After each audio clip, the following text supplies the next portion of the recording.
I can still picture the exact moment it happened, like a sudden shock of electricity cutting through the stillness of the night. We were sitting on the porch of her lake house, the gentle sound of water lapping against the shore in the distance. The stars hung faintly above us, barely visible. There was nothing about the evening that hinted at how everything was about to change. Then without thinking I reached out and touched her hand. It wasn't just a casual touch. There was a purpose behind it. My fingers brushed against her skin, and I felt her go still. For a brief second I thought she might pull away, but she didn't. Her hand stayed right where it was, and when she looked at me it wasn't with confusion or discomfort.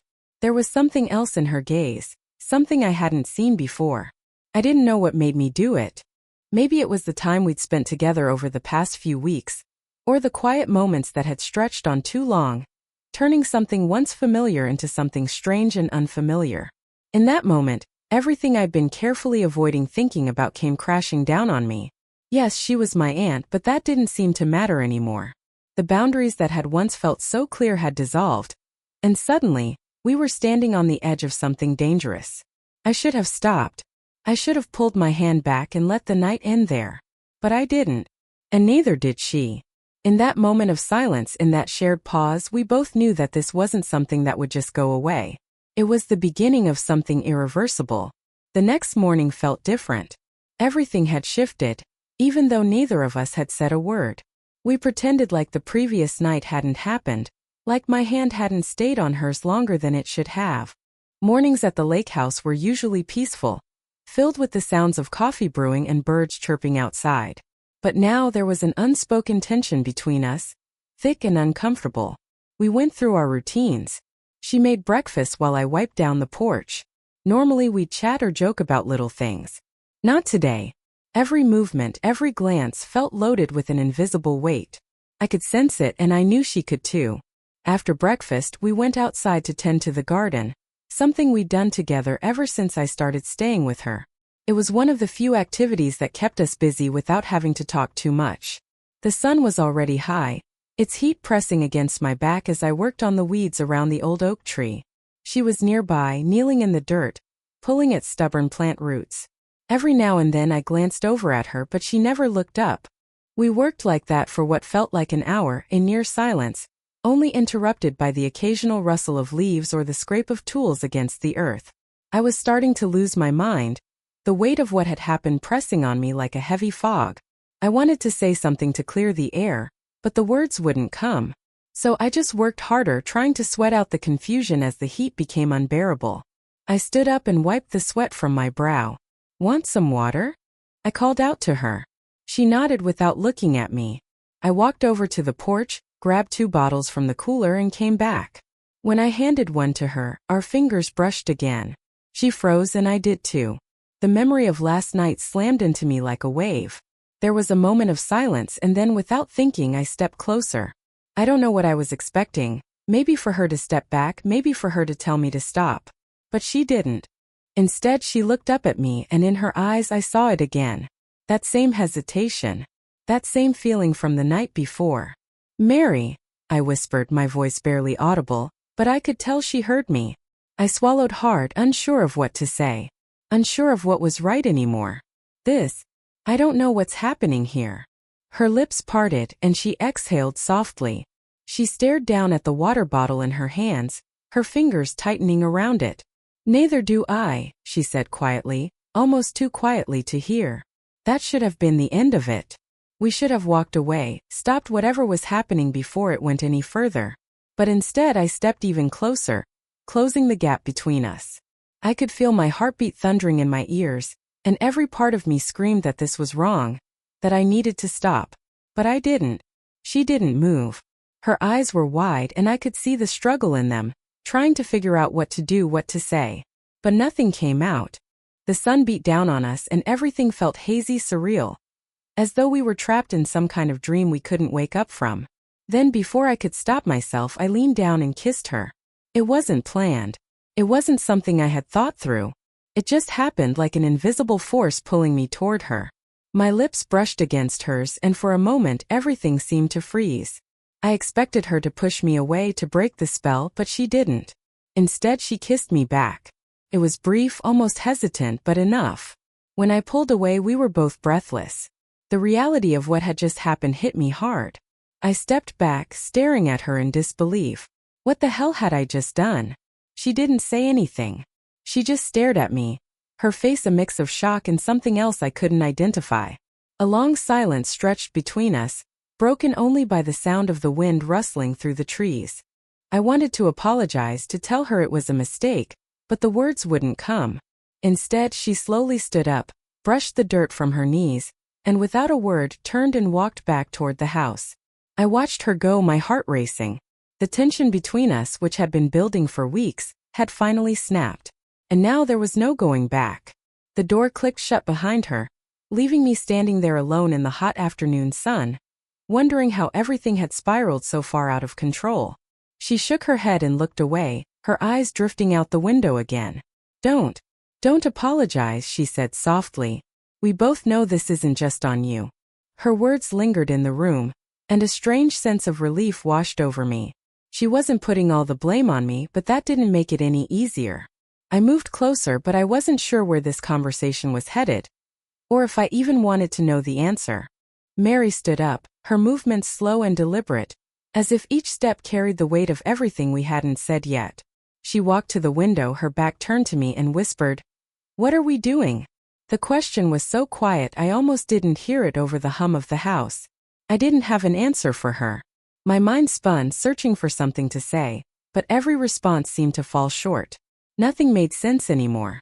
The kiss had broken whatever fragile balance we had left.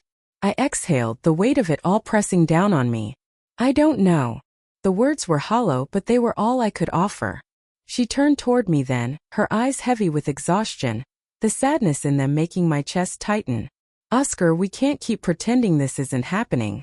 I wanted to tell her we could go back, that we could forget it, that everything could be the way it was. But deep down I knew that wasn't true. It was too late for that. The kiss had already shifted something between us, something irreversible. She closed the distance between us, and the pull I felt toward her grew stronger, undeniable. And just like that, we were on the edge of something we couldn't step back from. Her gaze locked with mine, steady, almost magnetic. And then, as if everything had already been decided, it happened again. This time it wasn't quick. There was no rush. No sudden decision. It was slow, measured, like she had been waiting for this moment, just as much as I had. Her hand lifted, fingers brushing the side of my face, and before I could fully process it, her lips were on mine. This kiss was different. It was softer, more certain. Like we had both crossed over into some unspoken understanding, some quiet agreement that we were no longer pretending.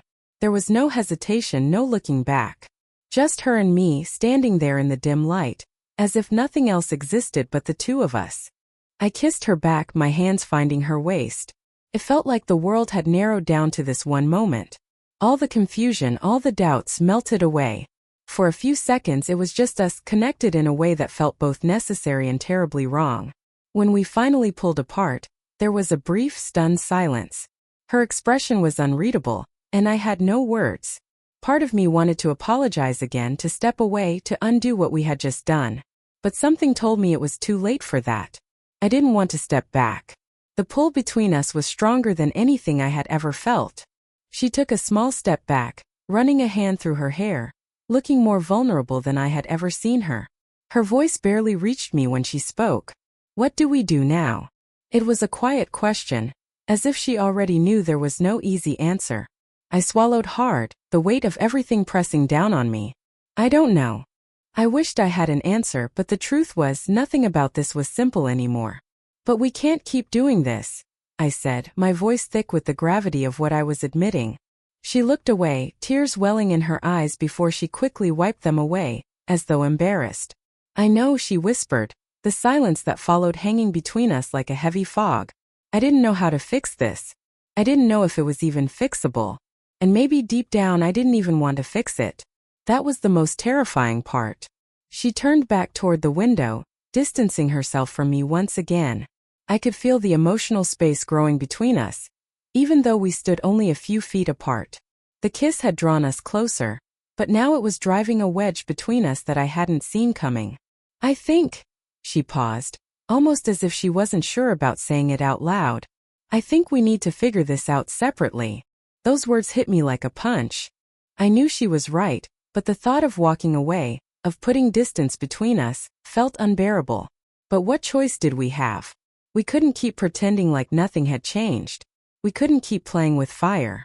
I nodded, even though every part of me wanted to protest, to insist that we could figure it out together.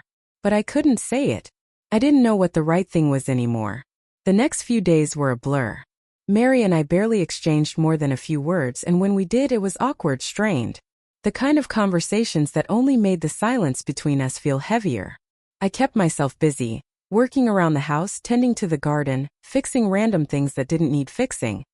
Anything to avoid sitting with the reality of what had happened. She kept her distance too, always finding reasons to leave the room or stay out of sight. It wasn't like her.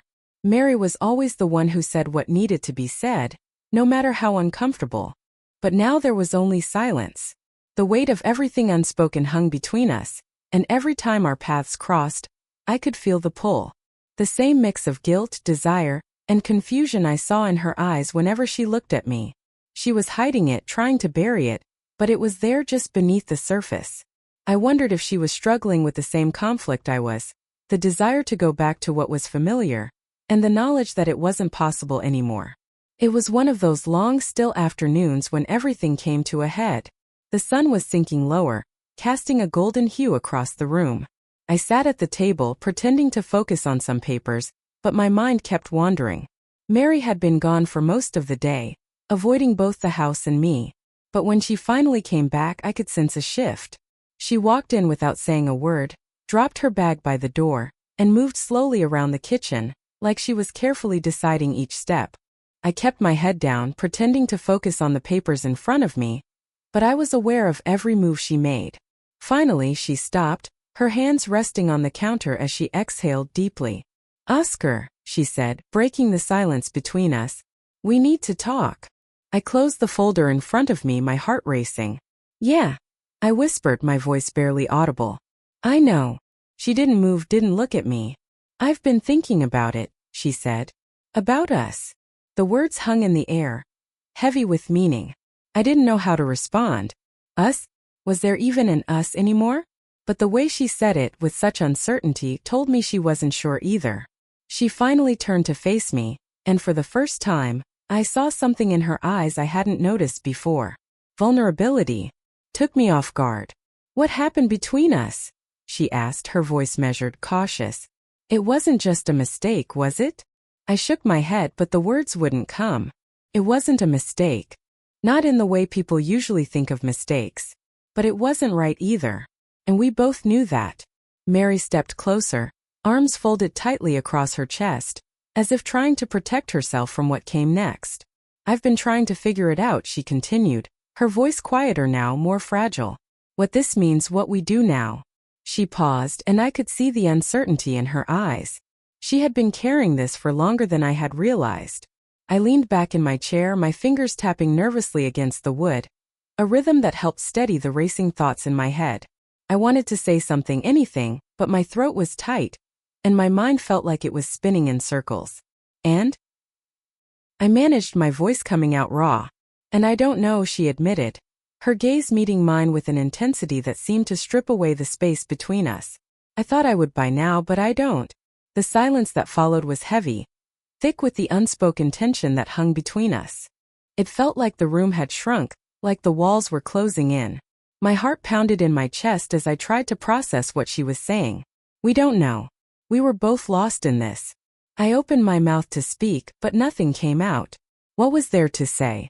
I wanted to reach out to her, to bridge the chasm that had opened between us, but something held me back. Fear. Regret. Or maybe the sinking, gnawing truth that what had happened between us couldn't be undone. "I think we're both lost in this," I said finally, the words cracking under the weight of everything unsaid. "I don't know what to do either." She let out a shaky breath and sat down across from me, her shoulders slumping as though the simple act of sitting was a struggle. For a long moment we just stared at each other, neither of us knowing how to break the silence. It felt like standing on opposite sides of a canyon, too far apart to reach each other, but too close to ignore the distance. "I wish I could take it back," she whispered.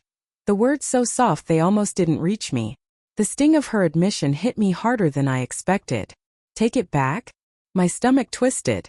But I knew she didn't mean it the way it sounded. She didn't regret us, not entirely. It wasn't about the kiss itself. It was about what came after, the mess we'd made, the consequences we were now stuck with. I said before I could stop myself, surprised by the certainty in my voice. I don't wish that. She looked up at me then, her eyes filled with conflict. I could see the war within her, the same one that raged in me. She didn't want to admit it, but she felt the same. Neither of us regretted what had happened, not in the way we should have anyway. And that made everything infinitely more complicated. So where does that leave us? She asked, her voice barely audible. I didn't have an answer. How could I? There was no map, no clear path forward. We had crossed a line, and now we were standing in the aftermath, surrounded by the wreckage of things we couldn't untangle. I could feel the pressure building in my chest, the weight of the situation pressing down on me like a stone. The silence that followed was suffocating, but neither of us moved to fill it. Finally I spoke, my words coming out slower than I intended. We can't go back to how things were. I know, she whispered, her voice barely above a breath. But we can't keep doing this either. Her words hit me like ice water.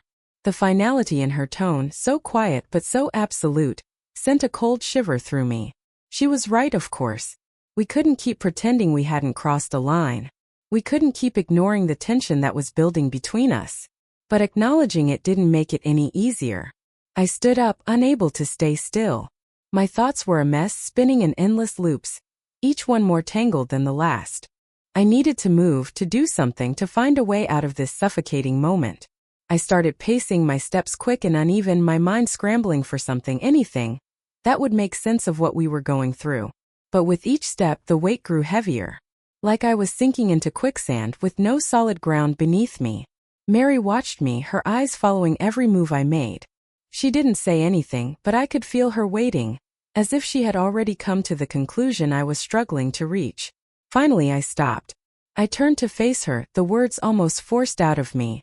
I think we need space, I said, my voice firm despite the way my heart seemed to fracture with each syllable. She nodded slowly, her eyes glistening with unshed tears. Think you're right. The words hung in the air between us, heavy with everything we hadn't said. I wanted to reach out to her, to tell her it would be okay, but I couldn't. Not when we were standing at the edge of something neither of us fully understood. We had already gone too far. The house was unnervingly quiet after that. It was the kind of silence that wraps around you, thick and oppressive, making it hard to breathe. Mary had retreated to her room not long after, leaving me alone in the living room. I sat in the dark, staring out at the lake through the wide windows, the stillness outside mirroring the storm inside me. I could hear the ticking of the clock on the mantelpiece, each second stretching on longer than the last. We both knew what needed to be done, but knowing and doing are two very different things. Even after everything we'd said, the tension remained. That pull between us, like invisible threads connecting us despite the miles we had put between ourselves. The more we tried to resist it, the stronger it became. I couldn't sit there any longer trying to pretend like I wasn't on the verge of breaking. I stood up suddenly, the chair scraping loudly against the hardwood floor, and made my way down the hallway toward Mary's room. My heart was racing, pounding in my chest with a mix of anxiety and something else, something I couldn't name. I didn't know what I was doing, or if it was even the right thing to do, but my feet kept moving forward, driven by some impulse I couldn't control. When I reached her door, I hesitated. The light was off, but I could see the faint glow of the bedside lamp leaking from underneath the door. I raised my hand to knock, but it hovered there for a moment. What was I doing? Was I about to make everything worse? Maybe we really did need space. Maybe this was all just too far gone. Then I heard a soft sound from inside, a quiet rustle of movement, and before I could think too much about it, I knocked. There was a long pause, and then her voice came through the door, quiet and uncertain. Come in. I opened the door slowly, the soft creak of the hinges loud in the quiet house. Mary was sitting on the edge of the bed, her hands clasped tightly in her lap, her eyes cast downward. The warm light from the lamp bathed the room in a soft golden glow, making the space feel smaller, more intimate. She didn't look up when I stepped inside, and for a moment I wasn't sure if I should leave. But I didn't. Instead, I walked over to the armchair near the window and sat down. The distance between us felt like an insurmountable gulf, but I couldn't bring myself to get any closer. I couldn't sleep, I said, my voice barely above a whisper. It wasn't the truth, but it was the only reason I could give for being there. I hadn't come because I couldn't sleep. I had come because I couldn't bear the thought of us falling apart. Not like this. She nodded, still not looking at me. Neither could I. The silence stretched out again, thick and uncomfortable, filled with everything we hadn't said yet. I wanted to close the distance, to reach out, but I stayed frozen in place, unsure of what she wanted, unsure of what I was supposed to do. I've been thinking, she said after what felt like an eternity. Her voice was fragile, like she was afraid that speaking too loudly would shatter whatever was left between us. About what we talked about. About space. I leaned forward in the chair, elbows on my knees, my heart in my throat. She took a long breath, finally lifting her eyes to meet mine. I don't know if I can do it, Oscar, she said quietly. I don't know if I can just walk away. Her words hit me like a punch to the gut. I knew exactly how she felt, because I felt the same way. And for a moment I was lost in that space between us, where nothing seemed to make sense but the rawness of the moment. We had agreed that we needed space, that we couldn't keep going the way we had been, but the thought of actually creating that distance seemed impossible. I don't want to walk away either, I admitted, my voice barely more than a whisper. But I don't know how else we fix this. Mary stood up then, crossing the small distance between us in just a few steps. She stopped in front of me, her expression torn, caught between what she knew was right and what she felt deep inside. Maybe it's not about fixing it, she whispered. Maybe it's about accepting it. Her words sent a chill through me. Accepting it? What did that even mean? That we just stay like this, trapped in a limbo between what we wanted and what we couldn't have? I shook my head, trying to understand, but nothing seemed clear anymore. Mary, I started, my voice hoarse with the weight of everything. We crossed a line, and we can't go back from that. I don't know how we're supposed to just accept this. She knelt in front of me then, her hands resting gently on my knees, and I felt a pang of something I couldn't place. Her eyes full of sadness and something else, something I couldn't name. Maybe we don't need to go back, she said softly. Maybe we just let it be what it is. I stared at her, confusion swirling in my mind. Was this really what she wanted? To let things stay like this, knowing we could never go forward? That we'd never be anything more than this tangled mess of emotions and unspoken words? I can't lose you, she whispered, her voice breaking on the last word. Not like this. I can't. Her vulnerability hit me harder than I expected. I reached out, my hand brushing against her cheek, and she leaned into it, closing her eyes briefly. The weight of everything between us hung there, suspended in the air, pulling us closer, closer, even though I knew it was wrong. I don't want to lose you either, I whispered, my voice thick with emotion. But what are we supposed to do? She opened her eyes then, looking up at me with quiet determination, the kind I had come to recognize in her even when she wasn't sure herself. We stop fighting it, she said, her words hanging heavy between us. I knew exactly what she meant. We had been fighting this from the start, pretending we could control it, pretending we could make it go away. But the truth was we couldn't. The feelings between us wouldn't just disappear, no matter how hard we tried to ignore them. Without thinking, I pulled her closer. For a moment we just held each other. The silence around us no longer suffocating but filled with a kind of quiet understanding. It wasn't a solution. It wasn't an answer to the impossible situation we were in. But it was something. We stayed like that for what felt like hours. Neither of us said a word. The only sound was the soft rustling of the wind outside. The world outside of us continuing on, indifferent to the storm that raged within. But even as we held each other, even as we allowed ourselves to stop fighting the pull between us, I knew deep down that it couldn't last. We couldn't stay in this limbo forever. Eventually, something had to give. The days that followed felt like a strange kind of purgatory. We didn't speak about what had happened that night. We didn't need to. Something had shifted, and now there was this quiet understanding between us. An unspoken truce. We both agreed not to fight it anymore, even if neither of us fully understood what it was. Mary and I carried on with our routines. Breakfast in silence. Working in the garden. Sitting on the porch in the evenings side by side, but never quite together. The space between us no longer felt suffocating, but it didn't feel right either. We weren't fixing anything. We were just avoiding the inevitable. One evening, a week or so later, we sat on the porch as the sun dipped low, painting the sky in shades of gold and pink. The lake was still, the air cool but not cold. It should have been peaceful, but I could feel the tension building again. We had let ourselves believe we could live in this gray area, somewhere between denial and acceptance. But that wasn't sustainable. And deep down I think we both knew it. I glanced at Mary, her face bathed in the soft light from the lantern beside her. She was staring out at the lake, her expression distant, thoughtful. I wondered what she was thinking, if she was as torn as I was. But I didn't know how to ask. And part of me wasn't sure I wanted to hear the answer. "I've been thinking," she said suddenly, breaking the silence. Her voice was quiet but firm. The way she said it told me this wasn't going to be easy.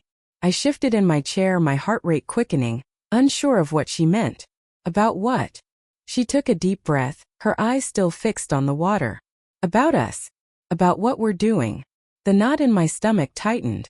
I'd been dreading this conversation, knowing it had to come sooner or later. Finally, she looked at me. Her eyes were filled with a kind of sadness I hadn't seen before. "We can't keep pretending this is normal, Oscar," she said.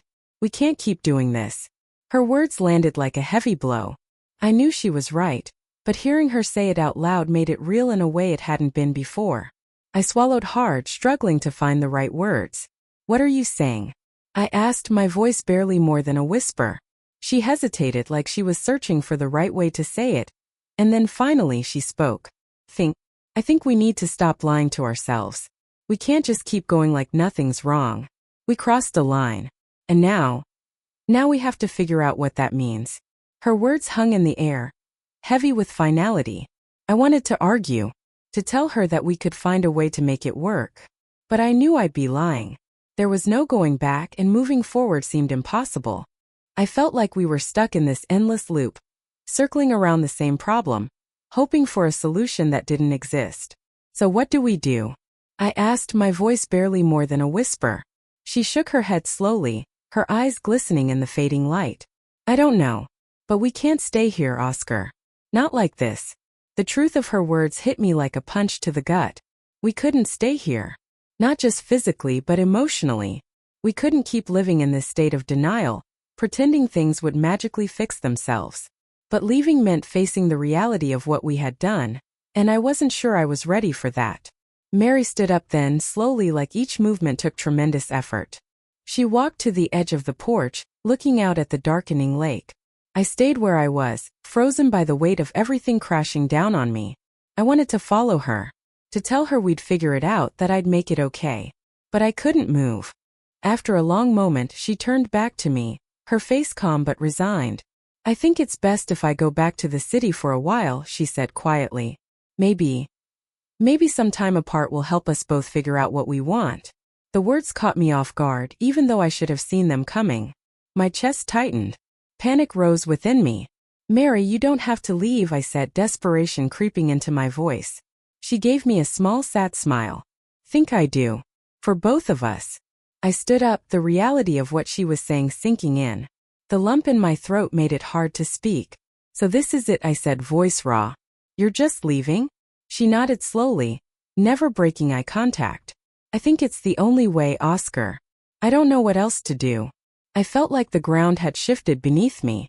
The words I wanted to say got stuck in my throat. "But what happens to us?" I asked, feeling the weight of those words more than anything. Her expression softened, and for a moment I thought she might change her mind. But then she said the words that would linger with me for a long time. "I don't know. Maybe it's better if there is no us."